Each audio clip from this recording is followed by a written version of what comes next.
Hello and welcome back everyone, my name is Ron, and today we're going to be going over some builds for the Gk2. The Gk2 has been recently changed in Season 3, and it is awesome. The Gk2 feels really good right now.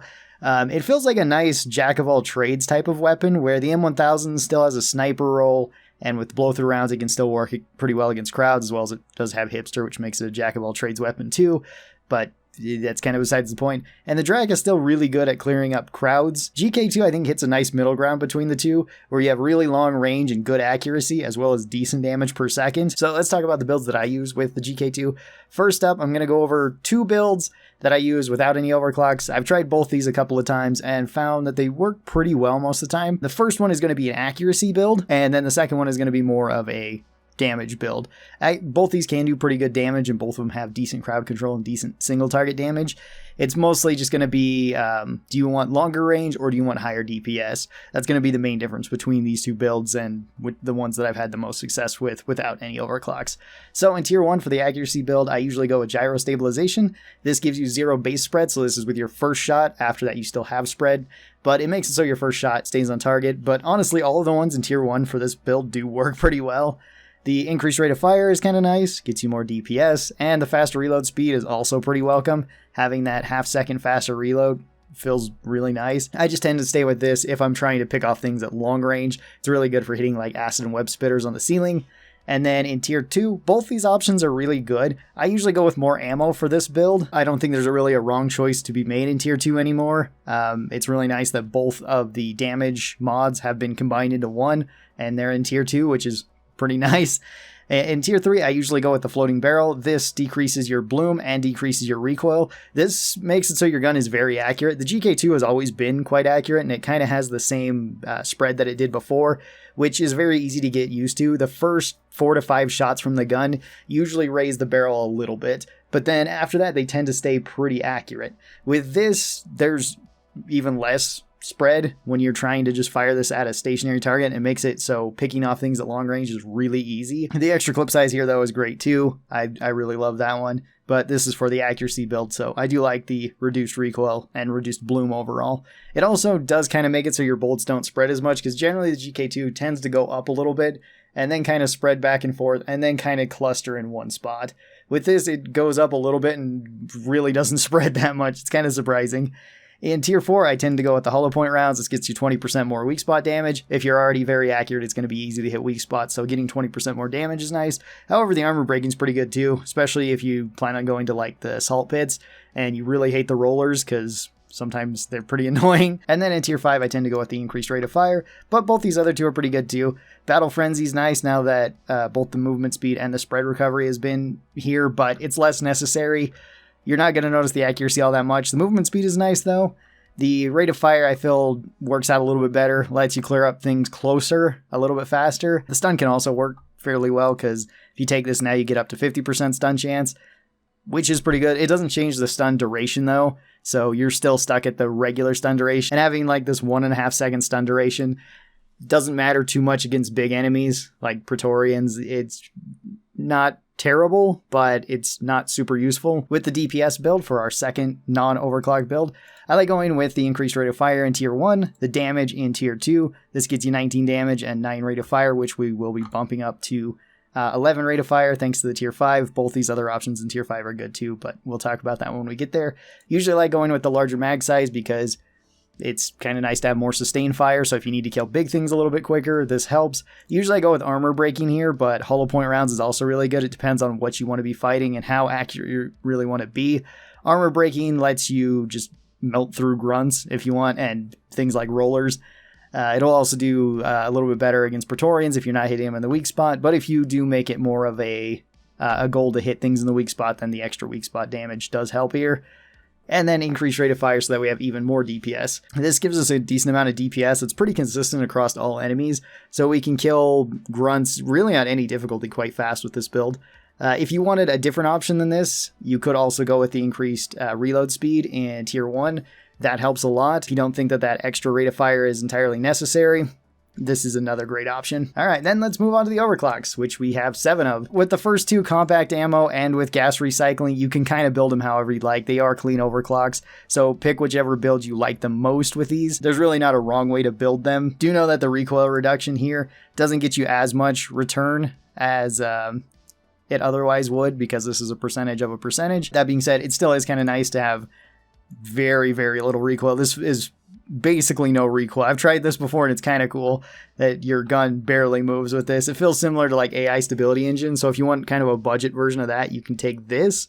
Or if you're just not a huge fan of AI stability engine from the other downsides that it gives you, this can be a pretty decent option. Usually I'll build it something like this, and that's a pretty fine build. Sometimes I'll go something like this. Those builds both work. Usually it's more of a damaging DPS build, but having this 45 rounds of mag size makes it so your sustained damage is quite high. You can clear up, I think, just about everything, at least every normal bug, because I think even with this, if you get behind an oppressor, you can kill them without needing to reload. Pretty sure you can do it to just about everything besides like a dreadnought, but it will work really well against a dreadnought too. You can also run the exact same build with gas recycling if you'd like. This will just get you that increased reload speed and increased rate of fire. I actually do really like taking the reload speed with this and having that 1 second reload. You basically have no downtime at that point. So if you really like running around with the Gk2, this one's really nice. Also, if you don't want to take Born Ready, which I have been taking less with Scout, this is also really nice for that, because even if you switch to it and it's empty, you'll be right back up and ready to go in no time. Next up, we have Homebrew Powder, which this one's a little bit different. This one randomizes your damage. So you get anywhere from 80% of your damage up to 140% of your damage, generally giving you 10% increased damage, at least overall. This does bring up some issues where you want to be taking the increased damage in tier 2, because if you don't do this, then you won't be hitting the breakpoint to kill swarmers, which is a little bit annoying. That being said, the increased damage here is still really nice, so it's not that big of a downside. And if you want to be consistent, well, if you want to have the chance of hitting a little bit harder, at least on average, this is actually a decent one. I feel like Homebrew Powder actually got quite a bit better from this update. Mostly because you don't have to take damage in tier 2 and tier 3 like you did before. Otherwise, there was a chance of low rolling and not killing swarmers. With this, if you low roll, I think your damage is 15.2, which is still enough to one-shot swarmers on any difficulty because they have 14.5 health. Usually you just want to hit for the 15 breakpoint. But with this, it can also roll your damage up to, I want to say like 24-ish damage? No, 26-ish damage. 26.5 damage, actually. So that's kind of nice. Lets you kill things a little bit faster. Yeah, so if you do manage to high roll this twice, and you have damage in tier 2 and damage in tier 4, then you can two-shot grunts in the head, which is pretty nice. It's not going to be super consistent though. It'll still probably take 3 shots to do that. Usually the way that I build it is going with something like the faster reloads, more damage, increased mag size. You can run either hollow point rounds or hardened rounds. Both of these work pretty well in tier 4, and then again, I usually go with the increased rate of fire here. All right, then we move on to the balanced overclocks, where first up we have overclocked firing mechanism. This one's super fun. Double the recoil, which isn't honestly that much recoil. I really don't notice the recoil difference too much with the Gk2, but you do get that big 3 rate of fire. Now, there's kind of 2 ways that I build this. One is to kind of make up for the downside that this gives, so taking something like floating barrel and going back to the base rate of, or going back to the base recoil and just having the regular Gk2 with an increased rate of fire is pretty nice. The other way that I like to build it is just going full rate of fire and just having the gun go burnt on everything. So I'll take the increased rate of fire in tier 1, tier 2. Usually I'll go with the increased damage, the mag size, and hardened rounds. This lets you have a lot of DPS, and you can spray this into smaller bugs, smaller groups of bugs really easily and just clear them up. You'll just tear through grunt swarms like this. However, this does kind of run through ammo quickly if you want to do it like this. You could also go with weak spot damage and just fight at close to medium range so the recoil doesn't matter that much. And especially if you're hitting something big like a Praetorian, you'll be able to hold this right on target. Again, if you wanted a different option that's a little bit more easy to control, then take something like floating barrel, increase damage, reload speed here, maybe hollow point rounds or hardened rounds, whichever you think you need more of. And then you could go with the increased rate of fire, give it a little bit more DPS, or any of the other 2 options in tier 5. They're all pretty good. Up next we have Bullets of Mercy, and Bullets of Mercy did get changed. Bullets of Mercy now gives you 50% bonus damage if a target is affected by a status effect, as well as more status effects have been added. So the corrosive damage, which I think has been fixed, so it works on every type of corrosion, as well as pheromone, which I also think has been fixed, because it used to only work for pheromone bolts. Now I think it works for the grenades as well as all the previous effects that it worked on before. And I think maybe neurotoxin was added with this one, because I don't think it was affecting that before either. I could be wrong about that one though.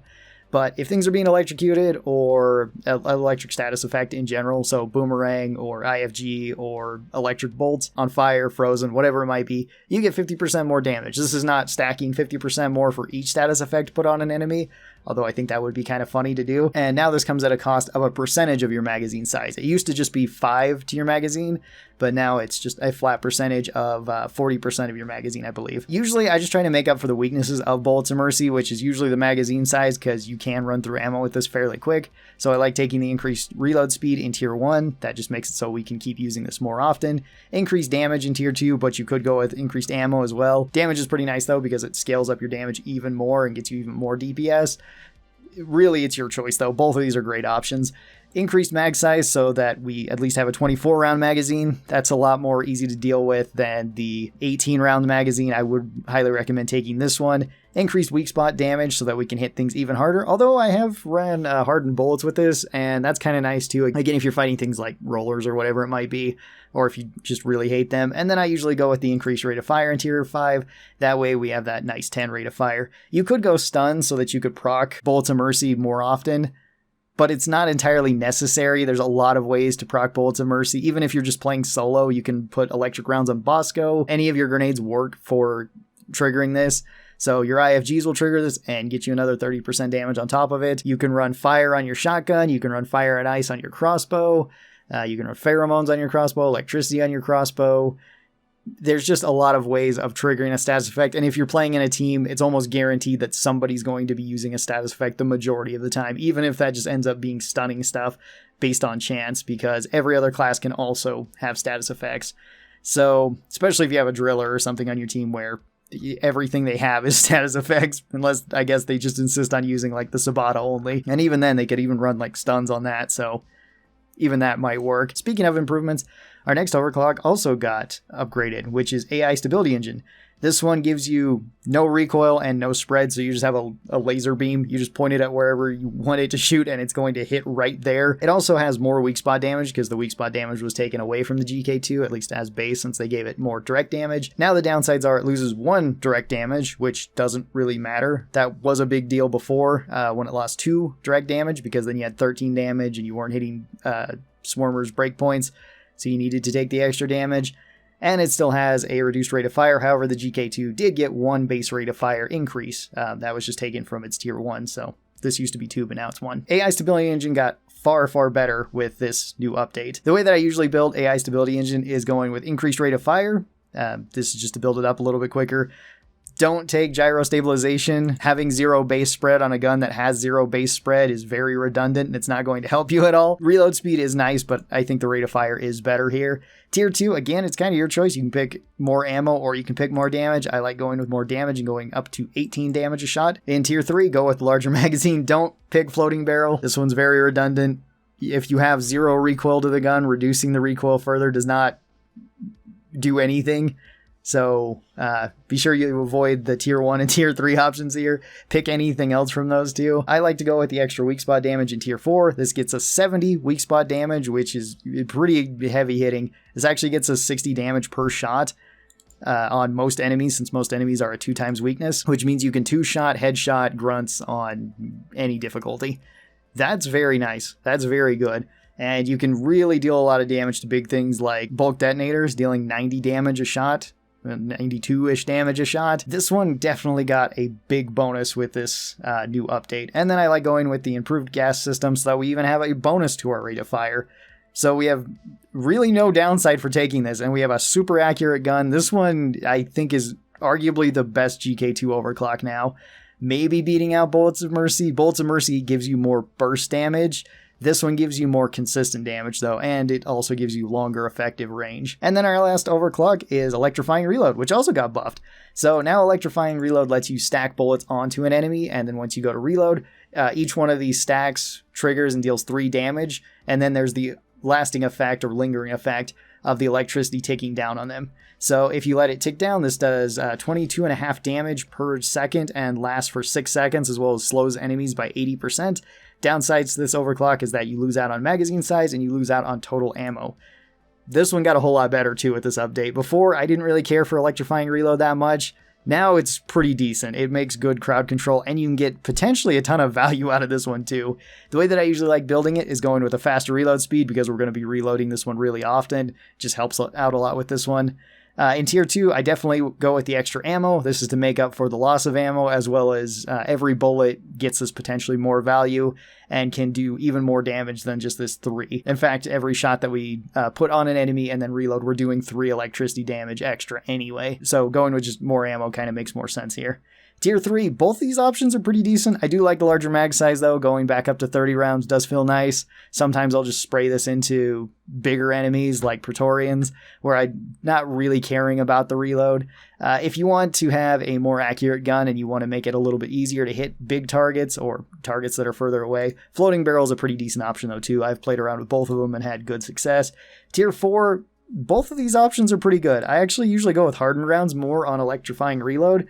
Most of the time, because I'm not really caring about hitting the weak spot to things like grunts. If I shoot a grunt once and go to reload, the electricity will kill it. If I hit things like guards, or if I hit slashers and I go to trigger the electricity, it won't kill it, assuming I didn't hit it a bunch before or somebody else didn't hit it a bunch before, but it's going to slow it down so much that it's not going to be an immediate threat. It's not necessary though. You could go with the weak spot damage. Having 20% extra weak spot damage is really nice too, so if you want to hit things in the head or hit big things in the weak spot, you will be doing more damage overall from this. And then in tier 5, really your choice. I've tried all of these and I've found them to be pretty good. Usually I still stick with the rate of fire, because rate of fire is pretty trusty. Gets you a little bit more DPS against big things, makes it so you can deal with crowds a little bit easier because you can move from target to target or just kind of spray across this. This one's actually pretty good if you don't want to be particularly accurate. Just kind of spray it across the line of enemies and then reload it. That actually works fairly well a lot of the time. Stunning enemies can be okay with it, and Battle Frenzy is kind of nice for the extra movement speed. Make sure that you get to an even safer spot so that you can just keep electrifying things and slowing them down. Yeah, overall, Gk2 got way better with this update. Basically, all the overclocks are pretty good. I'm still not a huge fan of homebrew powder, but that's just kind of a problem with me and homebrew powder in general. So hopefully these builds kind of gave you an idea of something to try. Tell me how you guys like building the Gk2 now, and how have you been enjoying the Gk2 since it got changed. So thanks everybody for watching this. I really do appreciate it. Special thanks to the supporters of this channel. These are my members over here on YouTube, patrons over on Patreon. They get early access to videos just like this. And if you'd like to be a part of it, you can. There are links in the description. Thanks everybody for doing that. I really do appreciate it. Hope you guys have a great rest of your day, and I'll talk to you next time. Bye-bye.